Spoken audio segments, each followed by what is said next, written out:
2023 మే నెలలో 2000 రూపాయల నోట్లను ఉపసంహరించుకుంటున్నట్లుగా ఆర్బీఐ ప్రకటించింది.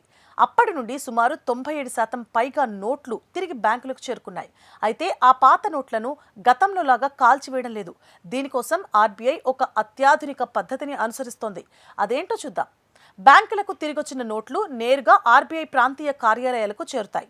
అక్కడ సివిపిఎస్ అంటే currency verification and processing system అనే యంత్రాల ద్వారా వీటిని పరీక్షిస్తారు. అవి అసలు నోట్లా కాదా అని నిర్ధారించుకున్నాక వాటిని లెక్కించి తదుపరి దశకు పంపిస్తారు.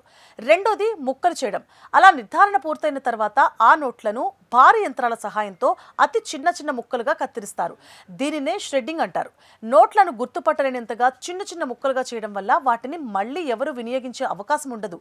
దాని తర్వాత అలా కత్తిరించిన అంటే ష్రెడ్డింగ్ చేసిన నోట్ల ముక్కలను అధిక పీడనం అంటే హై ప్రెషర్ ఉపయోగించి బ్రిక్వెట్స్ ఇటుకల వంటి దిమ్మలుగా మారుస్తారు.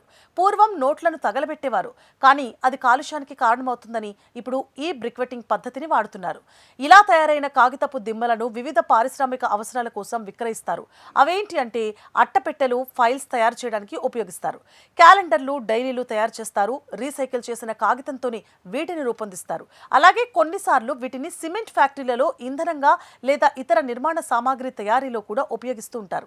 ప్రస్తుతం ఆర్బీఐ వద్ద ఉన్న గణాంకాల ప్రకారం దాదాపు 3.5 లక్షల కోట్ల విలువైన 2000 రూపాయల నోట్లు వ్యవస్థలోకి తిరిగొచ్చాయి. చలామణిలో ఉన్న 2000 నోట్లలో 98.47% తిరిగొచ్చాయని రిజర్వ్ బ్యాంక్ మే 1, 2026 తెలిపింది. 5451 కోట్ల విలువైన 2000 రూపాయల నోట్లు చలామణిలో ఉన్నాయి.